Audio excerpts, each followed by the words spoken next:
minute to better life. Janganlah jemu-jemu berbuat kebaikan, karena jika sudah waktunya, maka akan tuai apa yang Tuhan sudah janji-janjikan dalam firman-Nya bagi yang menabur kebaikan. Oke?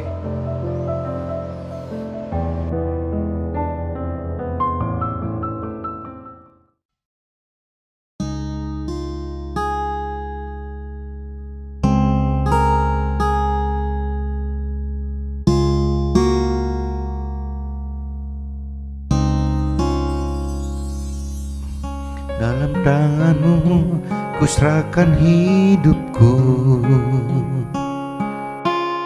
ku taruh penuh harapku padamu. Kemenanganku hanya ada di dalam janji-Mu. Engkaulah Tuhan pemilik hidupku. Dalam tangan-Mu ku serahkan hidupku,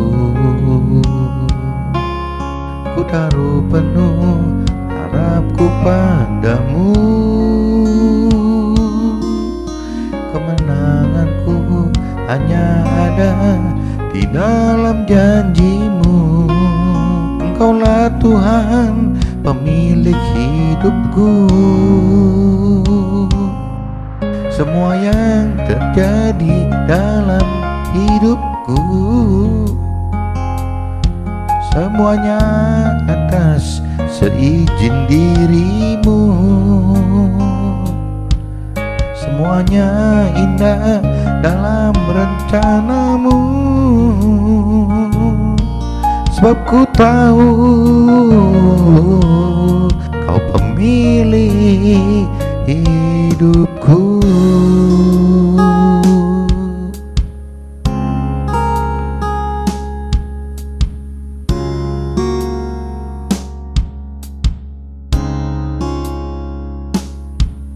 Dalam tangan-Mu ku serahkan hidupku, ku taruh penuh harapku padamu.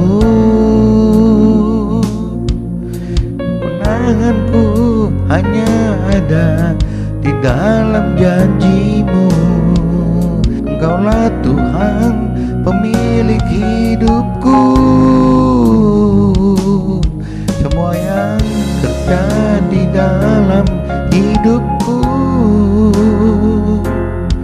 semuanya atas seizin diri-Mu. Semuanya indah dalam rencana-Mu, sebab ku tahu Kau pemilik hidupku.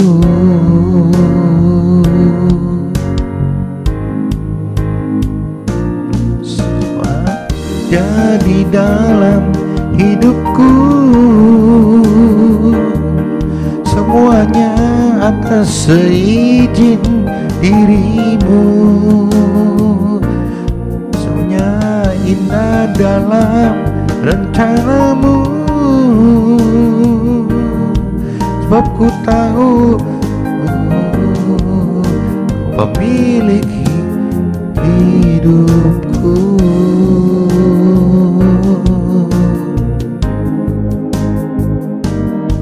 Sebab ku tahu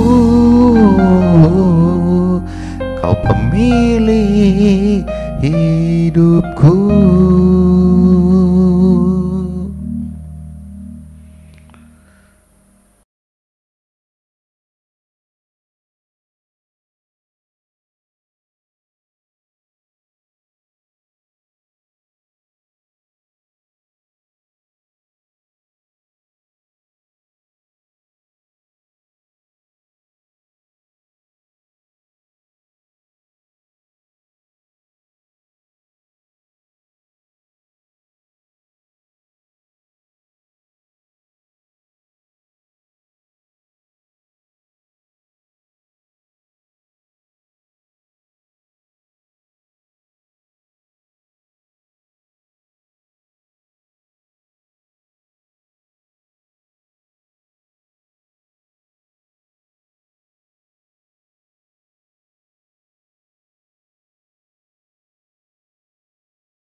Jumpa kembali di MDT Journey Inspiration of Life. Pagi ini saya coba mau sharingkan dengan tema percaya kepada Tuhan, maka semua permasalahan kita akan teratasi. Jadi ada firman yang katakan begitu teman-teman. Percayalah kepada Tuhan, maka semua permasalahan kita akan teratasi. Masalahnya justru apakah kita percaya Tuhan gitu. Nah ini yang jadi kendala ini teman-teman. Nah saya coba baca di kitab Markus teman-teman. Kitab Markus pasal 11 ayatnya 20-26. Coba saya bacakan lebih dulu teman-teman. Jadi judul perikopnya teman-teman, pohon ara yang sudah kering, nasihat Yesus tentang doa. Pohon ara yang sudah kering, apabila saya universalkan, nasihat firman Tuhan tentang doa gitu. Ini perikopnya judulnya ini teman.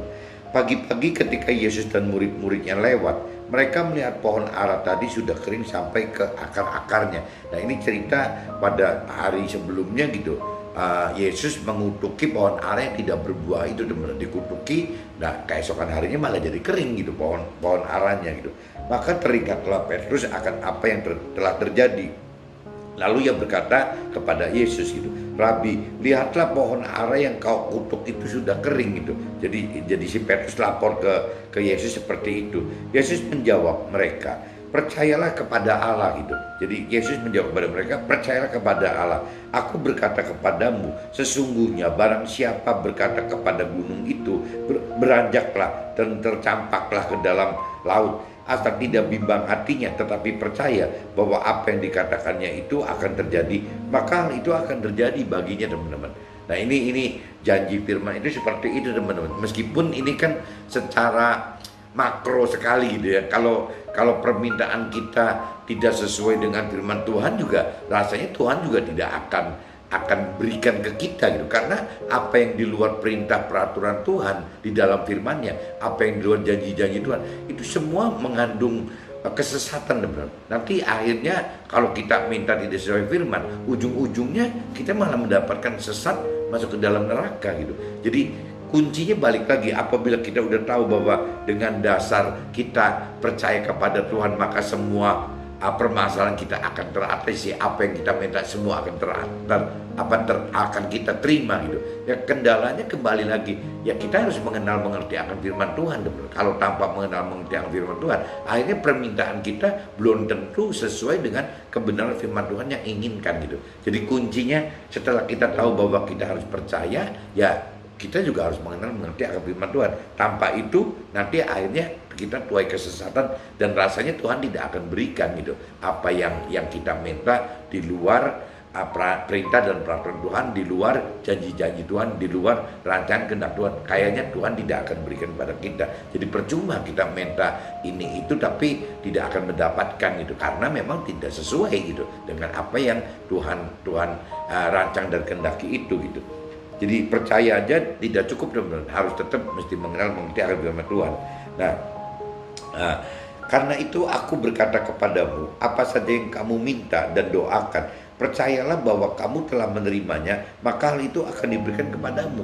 Nah ini selain percaya juga, kita harus punya iman percaya bahwa waktu kita minta, seolah-olah yang kita minta itu udah terima teman-teman. Nah ini syaratnya itu. Jadi selain kita bicara percaya kepada Tuhan, kita minta sesuai apa yang Tuhan janjikan gitu. Ini balik lagi pengenalan pengertian firman Tuhan gitu. Kita minta apa yang Tuhan telah janjikan, dan itu pun juga harus dengan iman percaya bahwa waktu kita berdoa meminta, apa yang kita minta itu selalu udah kita terima teman. Nah itu syaratnya begitu. Percaya Tuhan, minta sesuai dengan janji Tuhan, dan mengimani, percaya bahwa memang kita udah terima. Karena apa? Karena memang janji Tuhan di dalam firman-Nya seperti itu gitu. Bagi yang percaya Tuhan dan minta sesuai dengan janji Tuhan, dan juga punya iman untuk terima, ya sudah pasti terima gitu. Dari sisi rohani seperti itu gitu.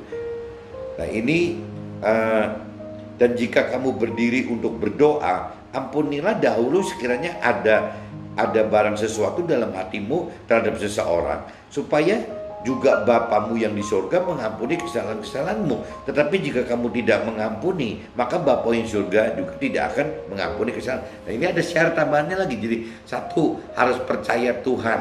Kedua, lebih baik mengenal firman Tuhan, teman-teman. Karena kalau kita minta tidak sesuai dengan janji Tuhan, percuma gitu. Jadi pasti percaya harus mengenal janji Tuhan apa untuk minta sesuai janji Tuhan. Nah, ketiganya tadi katakan ya harus mengimani gitu sebelum menerima secara fisikal ya terima, tapi secara roh gitu kita sudah menerima. Waktu kita ucapkan doa ya kita udah menerima. Nah, yang keempatnya teman-teman harus mengampuni katanya. Jadi kalau saya lihat syarat-syarat di sini sebenarnya ada 3 teman-teman. Soal percaya ya bagaimana istilahnya kita beriman telah menerima waktu kita ajukan mintakan doa.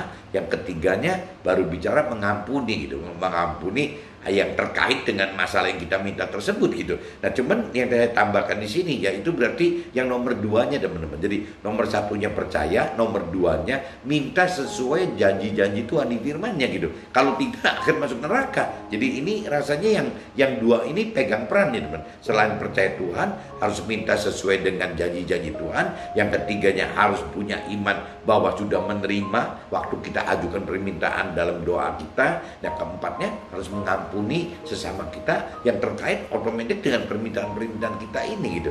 Jadi ada 3 plus teman-teman. Jadi ada 4 poin, 3 plus gitu.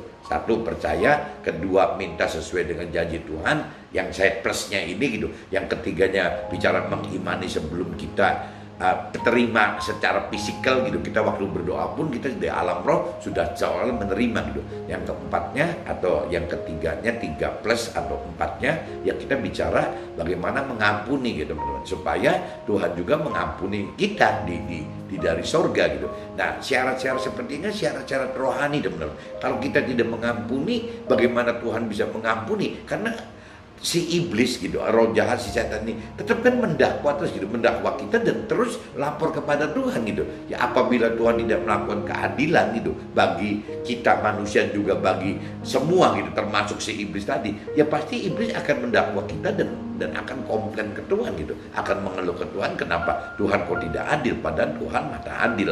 Tuhan maha adil berkat adil untuk semua teman-teman, termasuk ke iblis juga loh, ke setan, ke roh jahat juga Tuhan juga harus adil gitu. Ya itu memang konsekuensi Tuhan maha adil, dia akan seperti itu. Jadi pengampunan itu maksudnya gitu dulu. Bagaimana kita memberikan ampun kepada sesama kita terkait dengan permasalahan kita, yaitu sebagai satu pegangan Tuhan untuk tidak didakwa, tidak dikeluhkan oleh iblis gitu. Bahwa ya memang kita udah ngampuni, ya memang mesti ngampuni gitu. Soalnya gitu, pantas aja Bapak juga mengampuni, Tuhan juga mengampuni. Kurang lebihnya begitu teman-teman. Di kitab Markus itu kita bicara dapat 3 plus gitu atau 4 poin yang tadi saya katakan. Percaya, harus minta sesuai dengan apa janji-janji Tuhan di firman-Nya. Ketiganya bicara bagaimana caranya mengimani sebelum kita menerima barangnya. Waktu kita berdoa meminta saja sudah langsung kita imani bahwa kita udah terima. Yang keempatnya bagaimana kita mengampuni sesama kita terkait dengan apa yang kita minta tersebut gitu. Nah ini 4 poin ini atau 3 plus ini tolong teman-teman simak gitu. Kita harus seperti itu. Nah saya kaitkan teman-teman dengan kitab Galatia teman-teman. Coba teman-teman cari kitab Galatia pasal 6 teman-teman. Pasalnya 6 ayatnya 1 sampai 10 teman-teman. Saya coba bacakan ya. Nah ini kalau cerita tambahan kita istilahnya meminta sesuatu itu kan dengan tujuan teman-teman. Jadi bukan cuma buat egonya kita aja, tapi kita juga untuk sesama kita. Nah ini ceritanya ayatnya nyambung gitu teman. Selain minta, ya harusnya kita juga berpikir untuk sesama kita. Di sini perikropnya judulnya teman-teman, saling membantulah kita, saling membantulah kamu gitu, saling membantulah kita. Saudara-saudara, kalaupun seorang kedapatan melakukan sesuatu pelanggaran, maka kamu yang rohani harus memimpin orang itu ke jalan yang benar dalam roh lemah lembut gitu, sambil menjaga dirimu sendiri supaya kamu juga jangan kena pencobaan. Nah ini Tuhan udah ingatkan nih Tuhan, bukan cuma istilahnya kita meminta, kita menghilangkan semua permasalahan kita, tapi kita nggak bisa egois, kita juga terkait beban dengan orang-orang lain, dengan sesama kita gitu. Dan di sini dikatakan kalaupun seorang kedapatan melakukan suatu pelanggaran, maka kamu yang rohani, berarti kita yang udah lebih dewasa teman-teman. Bagi kita yang sudah lebih dewasa rohani, itu punya tugas tanggung jawab, perintah dan peraturan Tuhannya itu, ya kita harus memimpin orang itu ke jalan yang benar gitu. Jadi jangan egois diam-diam saja. Yang penting kita udah gak ada masalah, permasalahan kita udah beres semua, permintaan kita sesuai janji Tuhan sudah terpenuhi semua, terus kita diam gitu. Egois, nggak bisa teman-teman. Tetap kita harus melangkah lagi bagaimana memimpin sesama kita untuk juga sama ya, bagaimana menuai kebenaran dari Tuhan gitu. Jadi bukan cuma untuk kita saja. Tuhan pengen sebanyak mungkin orang sesama kita yang bisa menerima kebenaran dari Tuhan gitu. Bertolong-tolonglah menanggung bebanmu, demikianlah kamu memenuhi hukum Kristus gitu. Hukum Tuhan berarti ya. Sebab kalau seorang menyangka bahwa ia berarti padahal ia sama sekali tidak berarti, ia menipu dirinya sendiri. Jadi jangan sampai teman-teman egois sudah hidup dengan cara kebenaran Tuhan itu terus diem gitu. Jadi maksudnya ya kita harus tetap punya tugas tanggung jawab yang lain, memberitakan kebenaran Tuhan kepada sesama kita yang lain gitu. Bahkan firman lain katakan sampai ke ujung bumi teman-teman. Jadi bukan cuma yang dekat-dekat aja, tapi yang jauh pun kita harus beritakan gitu. Nah kalau kita seperti itu, firman katakan seperti kita menipu diri kita sendiri gitu. Ya kita egois, kita sudah mengerti akan kebenaran Tuhan, kita sudah melakukan kebenaran Tuhan, tapi kita tidak menjadi alat Tuhan memberitakan kebenaran Tuhan ke yang lain. Nah itu dikatakan ya kamu jadi kita menipu diri kita sendiri. Firman Tuhan katakan begitu gitu. Baiklah tiap-tiap orang menguji pekerjaannya sendiri, maka ia boleh bermegah melihat keadaannya sendiri dan bukan melihat keadaan orang lain. Nah, apa yang sudah kita perbuat, firman Tuhan ajarkan jangan kita lihat orang lain teman-teman. Kita lihat kita sendiri gitu. Kita harus koreksi diri kita sendiri. Jangan kita misalnya saya ribut dengan pasangan saya, dengan istri saya. Ya jangan sampai saya bicara saya mengkoreksi istri saya gitu. Tapi yang paling penting adalah bagaimana saya mengkoreksi diri saya sendiri. Apa yang saya perbuat itu tidak sesuai dengan perintah peraturan. Nah itu yang harus saya berubah teman-teman. Begitupun hubungan misalnya seorang ayah atau ibu terhadap anaknya. Kadang-kadang karena anggapnya orang tua yang tidak bijak itu ya akan selalu menuntut bahwa anaknya harus berubah. Tapi kalau bicara versi firman Tuhan kan tidak teman-teman. Ya bisa aja Tuhan pakai anak itu, bisa juga Tuhan kasih pasangan kita, baik itu suami ke istri atau istri ke suami, ya sebagai alat asa gitu. Bagaimana alat asa untuk mengoreksi diri kita sendiri. Jadi intinya kalau ikut dengan Tuhan itu bukan kita beracara dengan orang lain, tapi Tuhan lebih ajar kita bagaimana kita menyempurnakan diri kita sendiri teman-teman. Jadi jangan sampai terus-terusan menyalahkan orang lain gitu. Kita mesti koreksi diri sendiri bahwa kita yang nggak benar di mana. Nah itu yang harus dikoreksi teman-teman. Sebab tiap-tiap orang akan memikul tanggungannya sendiri. Nah ini Tuhan ingatkan kalau urusannya saya dengan pasangan saya, dengan istri saya, ya sebenarnya masing-masing nanggung sendiri gitu. Saya sendiri, istri saya juga sendiri. Begitupun orang tua dengan anak-anak, itu juga sendiri. Bukan orang tua harus menanggung dosa anak-anak, kan tidak gitu. Ya memang masing-masing, cuman kewajiban orang tua ya bagaimana, ya kembali lagi jangankan ke anak-anak, ke sesama kita aja. Firman Tuhan katakan kita harus saling membantu, harus memimpin kepada jalan kebenaran yang telah kita tahu, apalagi ini anak sendiri gitu. Nah ini, dan baiklah dia yang menerima pengajaran dalam firman membagi segala sesuatu yang ada padanya dengan orang yang memberikan pengajaran itu gitu. Jadi ya ini kita harus berbagi lah, yang kita mendapatkan input, kita dapat mentoring dari mentor rohani kita. Setelah kita mengenal dan mengerti maksudnya, ya kita juga sampaikan sama kita gitu. Jadi sama aja, jadi kaitannya ya kita jadi fungsi mentoring itu jadi akan multiplikasi teman-temannya, jadi akan berkembang terus gitu. Nah ini yang kita mesti bagaimana lebih lanjut kita menjadi mentor rohani, meskipun bentuknya belum tentu mentor rohani, pengajar rohani itu harus bentuknya teori rohani. Nah kita yang pengusaha atau di karir, ya kita bicara bagaimana mengajarkan berupa pemberitaan kesaksian hidup kita bersama Tuhan, ya dalam hal melakukan firman Tuhan teman-teman. Bukan curhat yang tidak ada dasarnya. Ya kita bicara sharing kesaksian itu yang terkait dengan firman Tuhan gitu, yang kita alami dalam hidup kita. Nah ini yang disebut bisa juga jadi kayak semacam pengajaran teman-teman. Jadi memimpin soal kebenaran. Jadi bentuk mengajarkan itu bisa juga benar-benar dalam arti kata mentor rohani, benar-benar mengajarkan teori rohani, tapi bisa juga ya bicara bagaimana menjadi saksi Tuhan gitu. Ya kita hidup dalam hal melakukan firman Tuhan. Jangan sesat, Allah tidak membiarkan dirinya dipermainkan. Karena apa yang ditabur orang, itu juga yang akan dituainya. Nah ini teman-teman mesti ingat deh, ya apabila kita menabur apa ya akan gitu. Nah ini kembali lagi kalau kita bicara dari kitab Markus 11 ayat 20-26, itu kan bagaimana caranya gitu. Menjadi orang percaya, orang yang menjadi pelaku firman itu. Tapi di Galatia 6, 1-10, ini bicara kita mengajarkan gitu. Bagaimana memultifikasi kebenaran Tuhan kepada sesama kita gitu. Jadi udah meningkat teman-teman, bukan cuma melakukan firman Tuhan, tapi juga mengajarkan firman Tuhan gitu. Nah ini udah beda kelas nih. Sebab barang siapa menabur dalam dagingnya, ia akan menuai kebinasaan dari dagingnya. Tetapi barang siapa menabur dalam roh, ia akan menuai hidup yang kekal dari roh itu. Nah kalau bicara versi rohani teman-teman, bahwa apa yang kita tabur untuk mendapatkan sesuatu duniawi, itu firman Tuhan katakan itu akan bisa sia-sia teman-teman. Itu bisa menjadi kebinasaan. Kenapa menuai kesukaan duniawi tanpa mengerti akan firman Tuhan menjadi kebinasaan? Karena kita akhirnya jadi berhenti di dunia ini saja teman-teman. Ya kita jadi lupa bahwa target kita hidup itu bukan cuma dunia fana ini, dunia sementara ini yang hanya berumur 70-80 tahun, tapi ya target Tuhan itu adalah bagaimana mencapai keselamatan akhirat yang tidak pernah ada batas waktunya teman-teman. Nah ini sering salah kaprah gitu. Nah firman ingatkan di sini, apabila kita targetnya hanya untuk menabur dunia dan menuai dunia, dalam arti kata kesusahan dunia, ini akan bisa ada kecenderungan membawa kebinasaan, karena ya tidak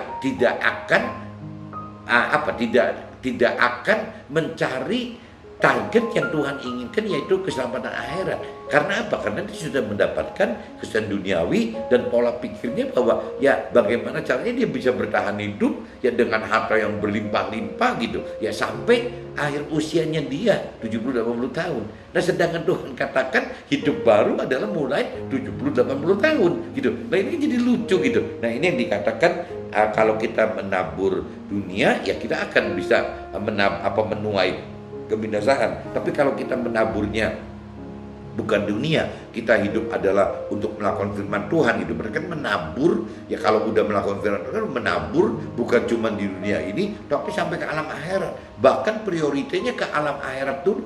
Bagaimana kita menabur untuk keselamatan akhirat gitu. Nah, adapun sukses duniawi, firman lain katakan ya itu ditambahkan gitu teman. Jadi yang namanya tambahan itu kalau kita percaya Tuhan tidak perlu dicari teman-teman, karena firman-Nya katakan begitu gitu, bahwa carilah, ya kalau bicara carilah dahulu kerajaan surga dan kebenarannya, baru Tuhan yang lain akan tambahkan. Berarti kan yang dicari itu kan adalah Tuhan dan firman Tuhan-Nya, roh Tuhan-Nya gitu, bukan tambahannya. Tambahannya adalah sukses duniawi. Tuhan bilang tambahannya itu urusan Tuhan gitu. Tidak perlu dicari, Tuhan akan memberikan selama kita ya hidup dan bekerja secara ya wajar-wajarnya orang dunia kerja gitu. Tapi target kita sudah bukan untuk mendapatkan sukses duniawi saja. Ya target kita ya memang kita sebagai orang manusia yang hidup, makhluk yang hidup di dunia ini, ya kita wajarnya bekerja teman-teman. Cuman mungkin cara bekerjanya yang beda kalau kita bandingkan dengan cara kerja orang-orang dunia pada umumnya gitu. Ya cara kerja kita ya mengikuti apa yang pedoman firman, perintah peraturan, kembali lagi. Kalau orang dunia kan tidak teman-teman. Jadi totally kerja ya kerja all out. Kalau kita bicara kerja keras gitu, kerja keras antara orang dunia dengan kerja keras orang rohani ini kan beda teman-teman. Kalau kerja keras orang dunia, parameternya kalau bisa ya jangan tidur selama 24 jam. Karena dia bicara fokus nomor satunya bekerja gitu. Jadi 24 jam itu dipakai bagaimana untuk bekerja. Nah sedangkan kalau bekerja keras versi orang rohani, kan hidup ini harus ada musim, ada partnya, ada bagiannya gitu. Jadi ya kembali lagi kalau paling simpel kerja keras secara rohani, ya kita kalau bagi 3 aja gitu, manusia itu terdiri dari 3 unsur, ada tubuh, jiwa, roh. Berarti kan bagaimana ya firman Tuhan katakan kita harus memberi makan bukan cuma ke urusan tubuh saja. Ya beda sama orang dunia. Orang dunia itu yang nomor 1 itu mungkin yang dikasih makan adalah tubuh dan jiwa gitu. Nah, kalau cuma tubuh dan jiwa, bagaimana roh bisa kebagian? Nah, orang yang mengenal rohani juga harus memberi makan kepada makan ke kepentingan untuk roh juga, bukan cuma jiwa dan tubuh saja. Jadi kalau yang bicara orang dunia pada umumnya, ya bicara bagaimana mencukupi kebutuhan jiwa dan tubuh saja.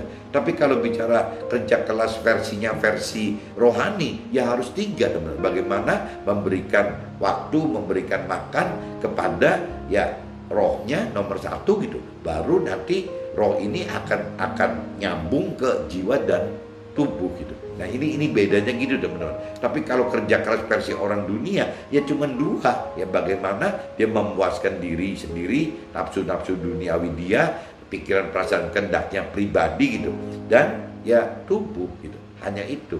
Nah jadi beda teman-teman, kerja keras ini beda. Kalau kerja keras secara dunia mungkin nggak ada aturan mainnya, seenak-enaknya sendiri aja. Tapi kalau kerja keras versi rohani ya ada batas-batas yang kita mesti bagi juga untuk kepentingan roh ini, roh yang rohani ini gitu. Yang rohani pasti kita mesti sempatkan waktu yang namanya bagaimana belajar firman Tuhan, lebih dalam mengenal mengerti firman Tuhan, bagaimana kita melakukan firman Tuhan, bagaimana kita menghidupkan roh Tuhan di dalam kita, bagaimana kita melakukan firman Tuhan semaksimal mungkin dengan bantuan roh Tuhan, mengerti firman Tuhan dengan bantuan roh Tuhan. Bagaimana bukan cuma melakukan saja firman katakan, ya bagaimana kita juga mengajarkan gitu, mengajarkan firman Tuhan. Yang tadi balik lagi dikatakan, ada orang yang punya talenta memang mengajarkan teori rohani, tapi juga ada orang yang punya talenta di marketplace, di dunia sekuler yang bicara kesaksian, yang melakukan firman Tuhan. Cuma itu saja gitu.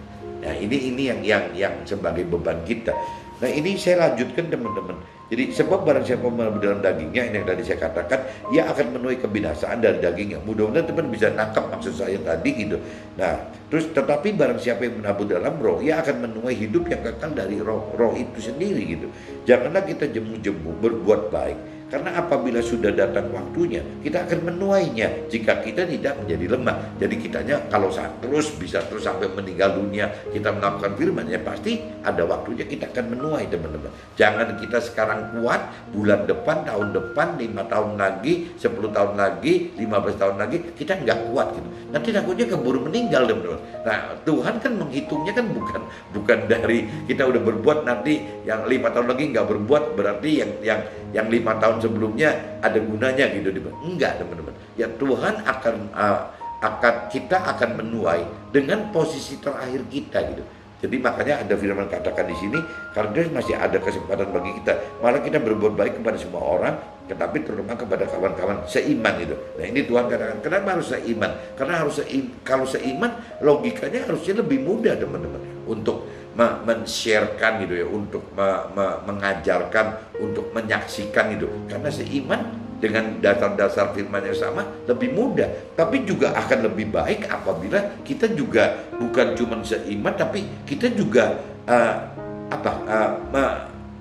kalau di sini dikatakan mari kita berbuat baik kepada semua orang. Nah kalau di firman yang ayat 10 ini kan tetapi terutama kepada kawan-kawan seiman, tetapi terutama loh, berarti boleh aja kita utamakan teman seiman, tapi bukan berarti kita tidak peduli dengan orang yang tidak seiman dengan kita. Maksud firman kan seperti itu teman-teman.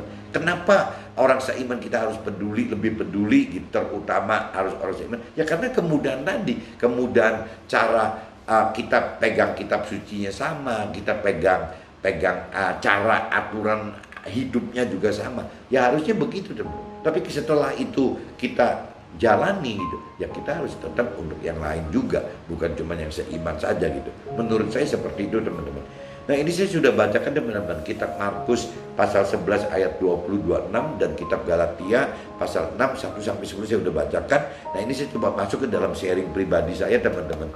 ada saat kita melihat dan merasakan apa yang terjadi dalam hidup kita adalah sebuah kegagalan oleh banyaknya masalah, ya, banyaknya masalah gitu. Nah, firman Tuhan di dalam Markus 11 ayat 22 khususnya gitu, percaya kepada Allah itu cuma satu loh, cuma bunyi gitu.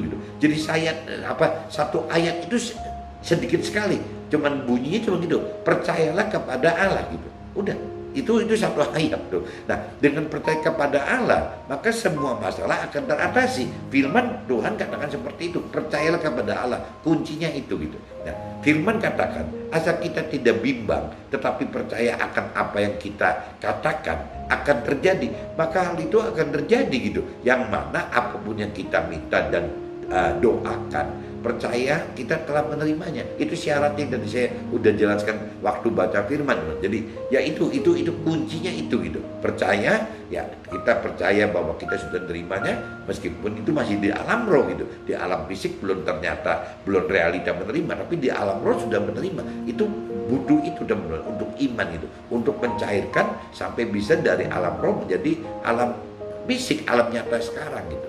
Tuhan memberikan apapun yang kita minta selama permintaan kita adalah demi kebaikan kita gitu.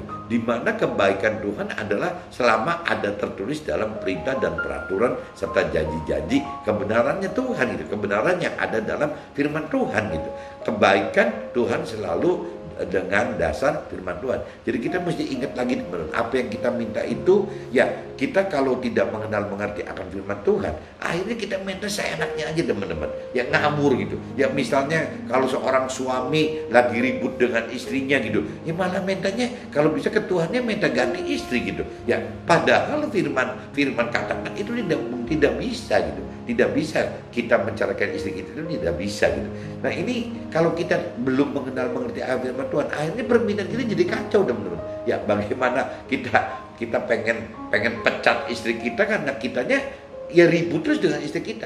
Ya ini kalau cerita kita dengan istri kita masih mending. Dan kalau misalnya orang tua dengan anak, apakah kita mau mecat anak kita gitu? Kan dunia juga katakan nggak mungkin darah daging itu bisa dipecahkan. Kalau istri mungkin bukan darah daging gitu, masih ada secara rasio dunia masih bisa dipisahkan. Nggak apa-apa, ada istilah kita kalau cerita di dunia gitu teman-teman, ada bicara ini bekas istri saya, tapi kan tidak ada kata-kata ini bekas anak saya gitu, kan nggak ada. Dunia katakan begitu.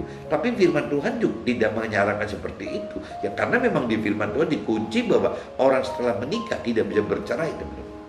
Tidak boleh bercerai gitu. Jadi tidak bisa solusinya misalnya pasangan ribut itu, si suami ribut, udah istrinya ganti istri gitu. Atau sebaliknya, istri juga berpikir seperti itu, udahlah cerai aja, kita bubar. Ya pengen kita daripada ribut aja, lebih baik saya sendiri. Meskipun si istri tidak nikah lagi juga seolah begitu. Itu juga sudah tidak boleh teman-teman. Jadi bagaimana lewat pasangan ini Tuhan, yaitu pengertian firman Tuhan itu bahwa pasangan itu digunakan Tuhan sebagai alat asa gitu. Ya, si istri yang degil gitu ya bisa dipakai sama Tuhan untuk menjadi alat asa si suami. Si suami yang degil juga bisa teman-teman, bisa dipakai oleh Tuhan untuk menjadi alat asa istri gitu. Nah ini kembali lagi jelas apa yang kita minta itu harus punya dasar dari pengenalan pengertian akan firman Tuhan teman-teman. Kalau enggak, nanti yang kita minta kacau. Kenapa Tuhan enggak kasih gitu? Apa yang kita minta sekarang kita tidak sesuai firman.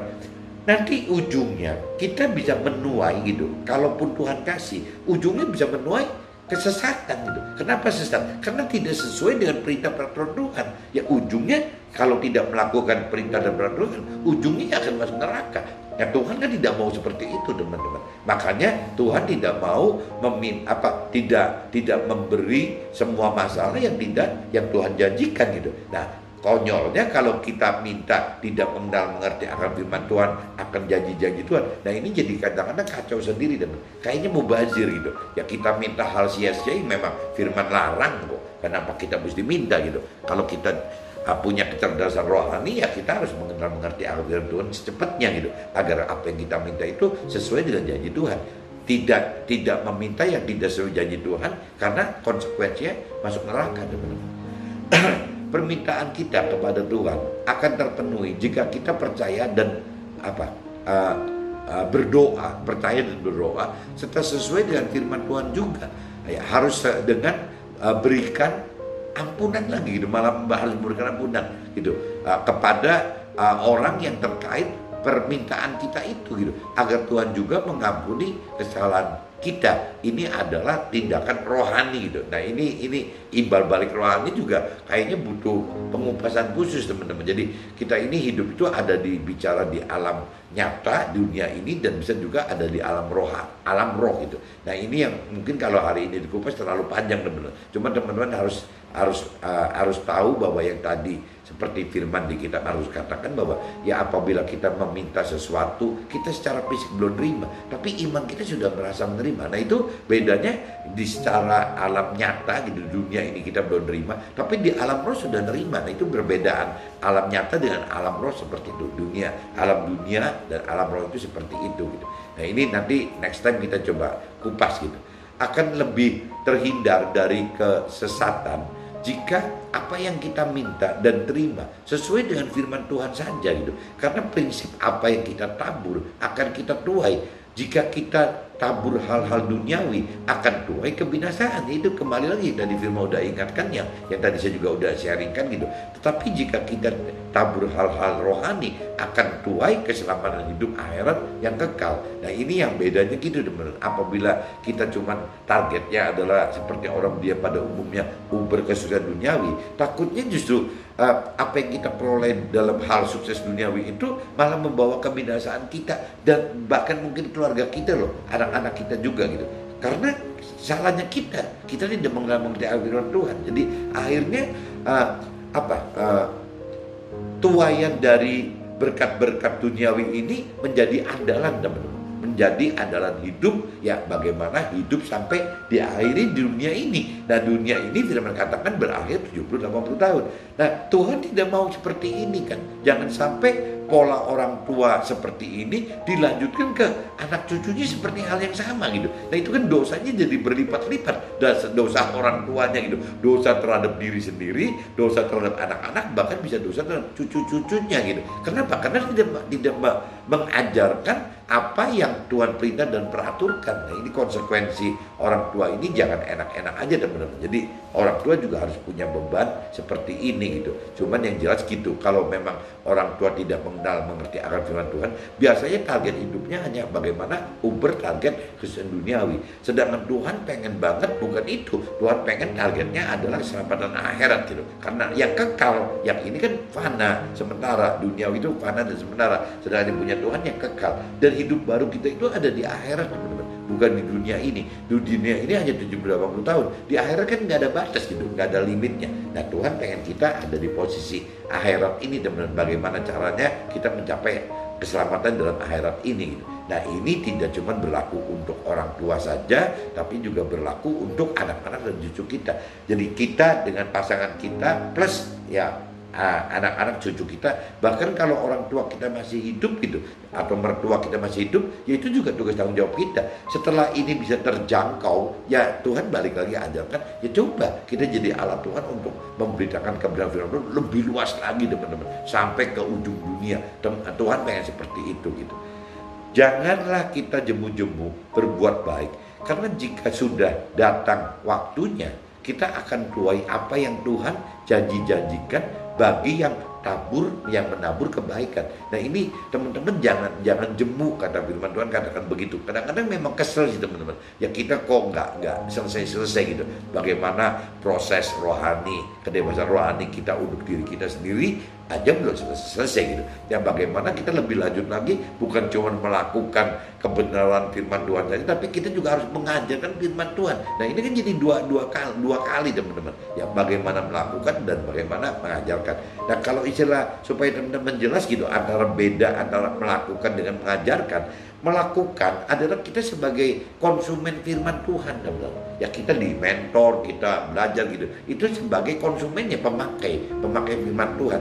Tapi waktu kita mengajarkan firman Tuhan, kita sudah menjadi produsen teman-teman. Bagaimana kedalaman pengertian akan firman Tuhan yang ada di kita dan sudah kita lakukan, itu menjadi satu produsen ya, kita berikan kepada sesama kita yang lain gitu. Jadi ini bedanya konsumen dan produsen. Jadi kalau yang Kalau yang belum dewasa rohani, kita masih kategorinya jangan-jangan cuman konsumen firman gitu. Tapi waktu kita sudah dewasa rohani, yang Tuhan harapkan itu kita menjadi produsen firman untuk melakukan firman plus mengajarkan firman Tuhan. Oke teman-teman, mudah-mudahan ini udah panjang sekali, mudah-mudahan bisa ditangkap. Jadi kembali lagi judulnya hari ini, percaya kepada Tuhan, maka semua permasalahan kita akan teratasi. Tapi syaratnya tadi 3+ tadi teman-temannya. Jadi harus percaya, itu nomor 1. Kedua, harus mengenal mengerti air firman Tuhan. Itu sebagai plusnya atau nomor 2-nya gitu. Sebagai indikator apa yang pantas kita minta gitu, apa yang tidak pantas kita minta, apa kita minta tidak pantas dan apa yang pantas. Ini nomor 2. Nomor 3-nya kita bicara beriman gitu. Di alam roh itu di alam roh kita udah nerima. Nah kita harus beriman bahwa di alam nyata di dunia ini juga udah beriman. Nah keempatnya baru bicara atau 3+-nya baru bicara bagaimana mengampuni teman-teman, mengampuni orang-orang yang memang terkait dengan permintaan kita. Oke, mudah-mudahan bisa ditangkap dan kalau memang ada guna, tolong sebarkan ke teman-teman yang lain. Oke, see you, bye-bye.